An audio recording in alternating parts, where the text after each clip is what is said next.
Hello everyone.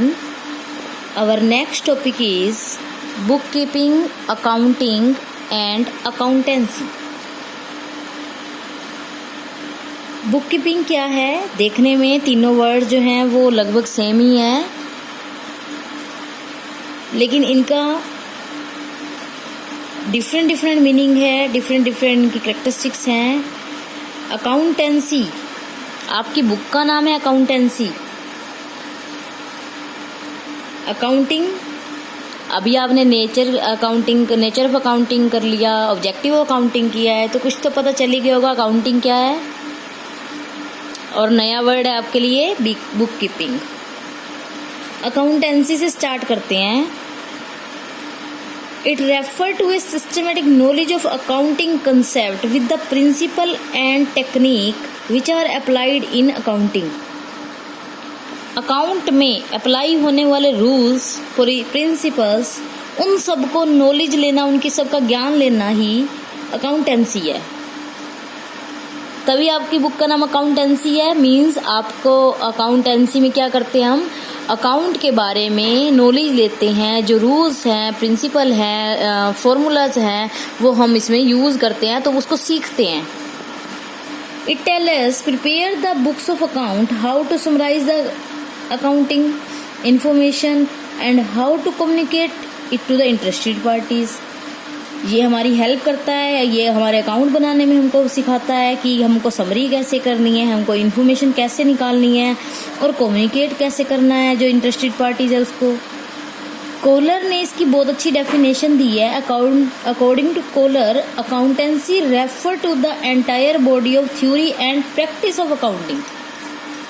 इसने theory और practice of accounting दोनों को ही अपनी डेफिनेशन में बोला है कि ये अकाउंटेंसी जो है वो टोटल थ्योरी भी और प्रैक्टिस ऑफ अकाउंटिंग जो है वो एंटायर बॉडी जो है वो है अकाउंटेंसी. नेक्स्ट हम बुक कीपिंग पर आते हैं. बुक कीपिंग क्या है? Book keeping is an art of recording business dealing in A set of books. Book keeping में हम रिकॉर्ड करते हैं जो भी हमारी रोज की ट्रांजैक्शन हुई हैं, एक सेट ऑफ बुक्स का रख के हम उसको जो डीलिंग हमारी हुई है, डील हुई हैं, उनको रिकॉर्ड करते हैं. ये डेफिनेशन जो मैंने अभी बोली है वो J.R. बाटली बॉय ने दी है. Second definition R.N. कार्टर के according, book keeping is the science and art of recording correctly in the books of account all those business transaction that result in the transfer of money or money's worth. Book keeping एक science है, art of recording है, means कैसे record करना है उसको वो कला है. बिजनेस ट्रांजेक्शन, जो रोज की ट्रांजेक्शन होती हैं, जो मनी और मनी's वर्थ वाली, मीन्स जिनका मूल्य है, मीन्स जिसको हम मनी की टर्म में लिख सकते हैं, उन ट्रांजेक्शन को हम जो है रिकॉर्ड करते हैं. इस किस तरीके से रिकॉर्ड करते हैं उसके पीछे साइंस है. मीन्स कौन से प्रिंसिपल और कौन से रूल्स को फॉलो करते हैं वहाँ साइंस है. और जो रिकॉर्ड किया जाता है वो रिकॉर्ड करने को एक आर्ट बोला गया है. It is mainly concerned with record keeping or maintenance of books of account. The maintenance of books of account include the following 4 activities. Book keeping के अंदर हम 4 एक्टिविटीज को इंक्लूड करते हैं. वो क्या एक्टिविटी हैं? Firstly, identify the transaction. Identify the transaction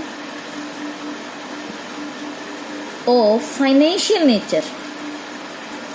financial nature वाली जो ट्रांजैक्शन है उनको आइडेंटिफाई करना, पहचान करना उनकी.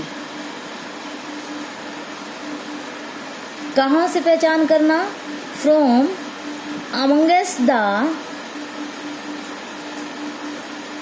Various transaction. हमारे बिजनेस में बहुत सारी ट्रांजैक्शन होती हैं, ये चीज़ आपको मैंने अकाउंटिंग साइकिल के टाइम पर ही बता दी थी कि हमारे बिजनेस में बहुत सारी ट्रांजेक्शन होती हैं जो हमारे बिजनेस के लिए इम्पोर्टेंट हैं, लेकिन हम सिर्फ उन्हीं का रिकॉर्ड रखते हैं जो फाइनेंशियल टर्म की हैं, जो जिसको हम फाइनेंस में मेजर कर सकते हैं, जो फाइनेंशियल नेचर की हैं, जो मनी की फॉर्म में चेंज हो सकती हैं उनको। अगर हमारे बिजनेस में, मैंने एग्जांपल दिया था उस टाइम पर कि एक मैनेजर और एम्प्लॉय के बीच में जो है वो झगड़ा हो जाता है, जिसकी वजह से मैनेजर रिज़ाइन दे देता है या कुछ भी इस तरीके से काम हो जाता है, या वर्कर जो है, एम्प्लॉय जो है वो स्ट्राइक पर हो जाते हैं, तो उससे हमको कितना लॉस होने वाला है हम ये नहीं बता सकते हमको कितना लॉस होने वाला है, लेकिन उससे लॉस हुआ, लेकिन हम उसको नोट नहीं कर सकते क्योंकि हम उसको एग्जैक्ट नहीं बता पा रहे कि कितने का लॉस हुआ, तो वो हमारी फाइनेंशियल नेचर की आइटम नहीं होगी। तो सेकंड पॉइंट हमारा है बुक कीपिंग का, measuring the identified transaction in term of money. Measuring the identified transaction in term of money। अब हम उन्हीं आइटम्स को ही मेजर कर रहे हैं, मीन्स जिसको हम आपने बोला कि फाइनेंशियल नेचर की बात हुई कि फाइनेंशियल नेचर में पहचान करना, पहचान करने के बाद उसको मेजर करना, मीन्स मैंने बोला था जैसे 500 चेयर्स हमारी हैं, 2 टेबल्स हैं, 5 मशीनरी हैं, तो ये कितने रुपए की हुई, मनी की फॉर्म में चेंज करके इसको मेजर करके लिखेंगे। 500 चेयर हमारी 10,000 रुपीज़ की, 2 टेबल हमारी 5,000 रुपीज़ की, 5 मशीनरी हमारी 50,000 की। इस तरीके से हम इसको मनी की फॉर्म में लिखते हैं, तब बात आती है कि उसको measuring the identified transaction in term of money. Next है हमारा third point, recording the identified transaction in the books of original entry. Recording the third point हमारा है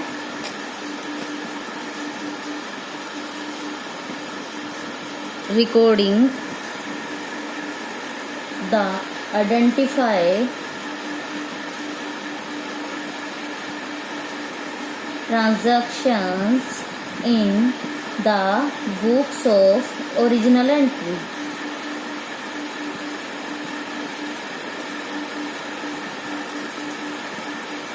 मीन्स हम जो अब हमने ट्रांजैक्शन को आइडेंटिफाई कर लिया, मीन्स पहले फाइनेंशियल नेचर वाली कर ली, उसको मनी की फॉर्म में चेंज कर लिया, अब हम क्या करेंगे, उसको रिकॉर्ड करेंगे। कहाँ पर रिकॉर्ड करेंगे? बुक्स ऑफ ओरिजिनल एंट्री में। बुक्स ऑफ ओरिजिनल एंट्री आपको पता होगा, एक तो जर्नल, अगर स्मॉल बिजनेस है तो क्या होता है, ओनली जर्नल, और जब लेजर है जब हमारा बिग बिजनेस है या हम कहें लार्ज बिजनेस है तो journal and subsidiary books.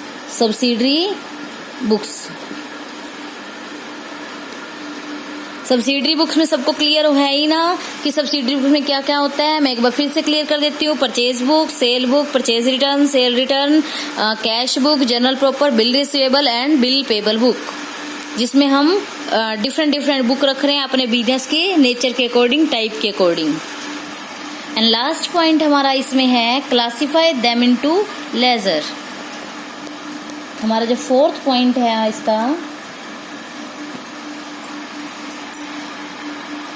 Classify them into the ledger में क्या है कि जो पॉइंट है हमारा कि लेजर में हम क्लासिफाई करते हैं, मीन एनालिसिस करते हैं। एनालिसिस कैसे होगा, जो डिफरेंट टाइप के डिफरेंट नेचर के अकाउंट हैं वो बनाए जाएंगे। जैसे कि मैंने आपको बताया था यहाँ सैलरी के लिए सैलरी का अकाउंट, मशीनरी के लिए मशीनरी का अकाउंट, राम से रिलेटेड ट्रांजेक्शन है राम का अकाउंट, बिल्डिंग से रिलेटेड ट्रांजेक्शन हुई बिल्डिंग का अकाउंट। तो इस तरह से हम डिफरेंट जो है अकाउंट बनाते हैं, जिसमें हम कह सकते हैं कि हम एनालाइज कर रहे हैं और जिस टाइप की इन्फॉर्मेशन आपको चाहिए आपको सिर्फ वही अकाउंट ही ओपन करना पड़ेगा और उसी से रिलेटेड आप इन्फॉर्मेशन पा सकते हैं। अगर आपको कैश से रिलेटेड ट्रांजेक्शन के आइटम्स के लिए या इन्फॉर्मेशन चाहिए तो आप क्या करेंगे, कैश का अकाउंट ओपन कर लेंगे। अब राम से कितना रुपया लेना है आपको इसके बारे में पता लगाना है तो सिर्फ राम का अकाउंट ओपन करके आप इससे लेजर में जब हम डिफरेंट अकाउंट्स बना लेते हैं तो राम का अकाउंट आप ओपन करके उससे related information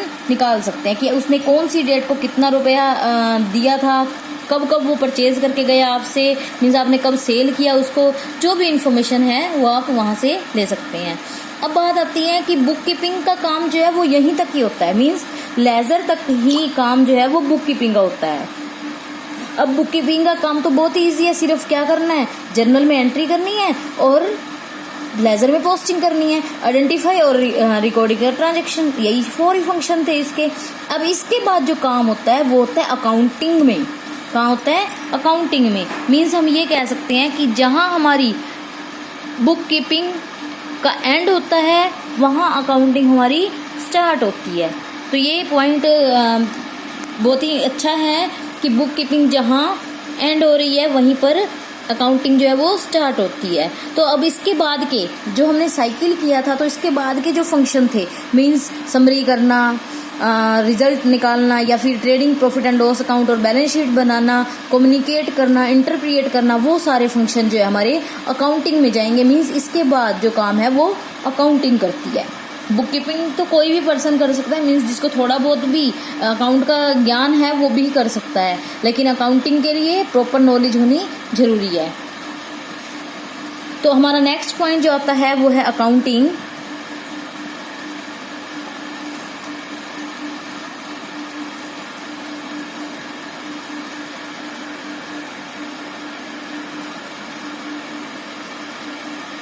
Accounting start where bookkeeping end. It include the following activities. First है summarising the classified transaction in the form of profit and loss and balance sheet, summary करना, जो भी क्लासिफाई किया था उसकी समरी करना और उससे प्रॉफिट एंड लॉस और बैलेंस शीट बनाना। उसके बाद analyse and interpreting the summarise result, और जो रिजल्ट है उसको एनालाइज करना, इंटरप्रिएट करना।